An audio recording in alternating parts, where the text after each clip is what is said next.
Audio Jungle. Assalamualaikum warahmatullahi wabarakatuh. Apa kabarnya Ananda? Semoga dalam keadaan sehat dan walafiat ya. Kali ini kita akan membahas mengenai pengangguran. Seperti yang kita ketahui, sejak lama pengangguran sudah menjadi masalah bagi perekonomian negara. Sebab karena adanya pengangguran, produktivitas dan pendapatan masyarakat akan berkurang. Akibatnya, timbullah kemiskinan dan masalah sosial lainnya.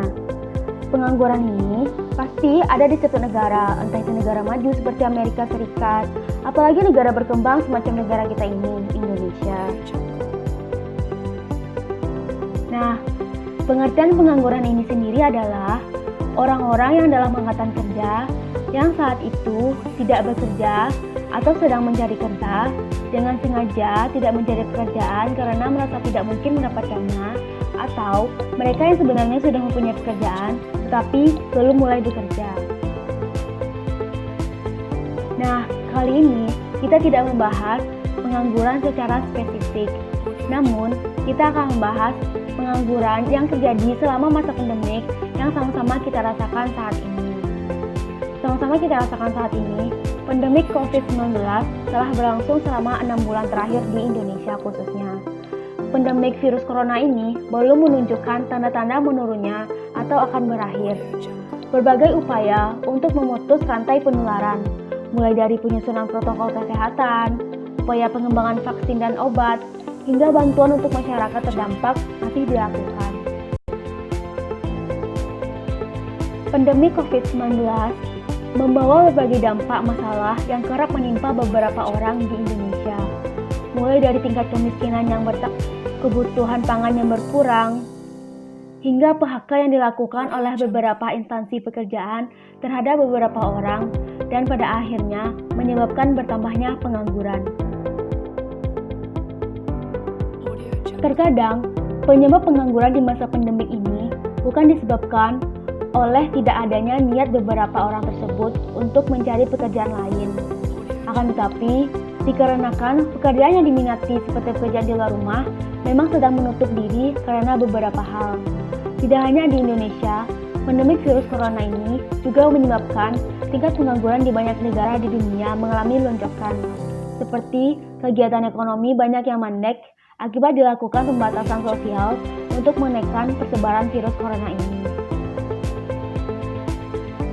Badan Perencanaan Pembangunan Nasional atau Bappenas memperkirakan tingkat pengangguran terbuka atau TPT di Indonesia pada 2020 mencapai 8,1% hingga 9,2%, dan angka pengangguran diperkirakan naik 4 hingga 5,5 juta orang.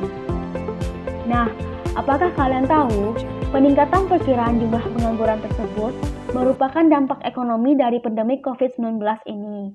Bappenas mengatakan sektor yang bakal banyak kehilangan pekerja adalah perdagangan, manufaktur, konstruksi, jasa, dan akomodasi.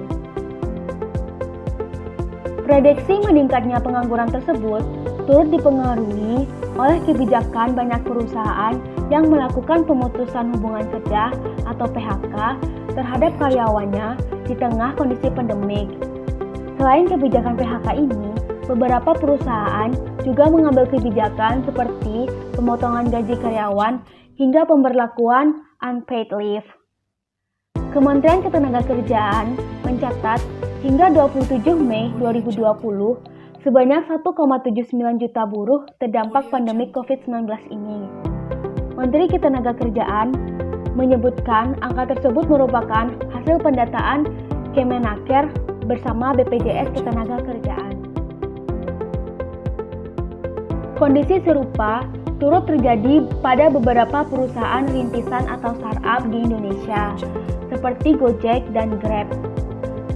Perusahaan saingannya, Grab, lebih dulu melakukan PHK terhadap 5% karyawannya atau sekitar 360 orang. Beberapa startup bahkan terpaksa menutup operasional mereka. Aerie contohnya, startup penyedia layanan hotel-hotel bertarif murah, mengumumkan menutup semua operasional mereka mulai dari tanggal 31 Mei lalu.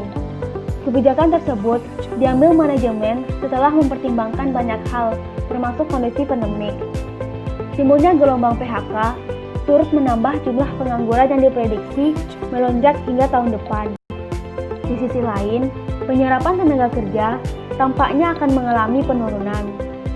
Berdasarkan analisis Big Data BPS selama periode Januari-April 2020, jumlah ikan lowongan pekerjaan di 10 sektor industri konsisten mengalami penurunan.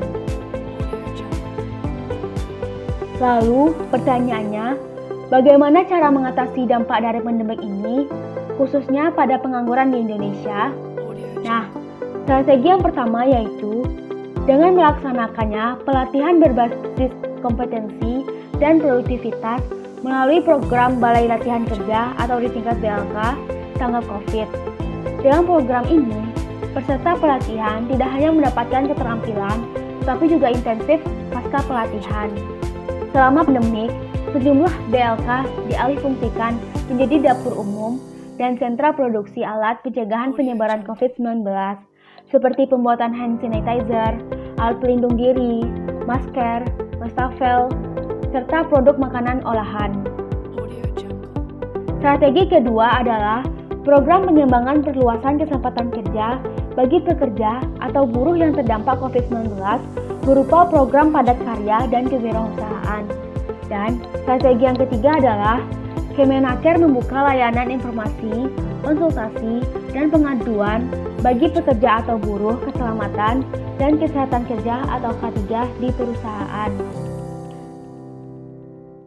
Nah, itulah solusi dari Menteri Ketenagakerjaan dalam mengatasi lonjakan pengangguran di masa pandemi COVID-19 ini. Menurut Ananda sekalian, bagaimana solusi dalam mengatasi lonjakan pengangguran di masa pandemi COVID-19 ini? Ayo silahkan didiskusikan. Sekian materi kali ini. Terima kasih. Assalamualaikum warahmatullahi wabarakatuh.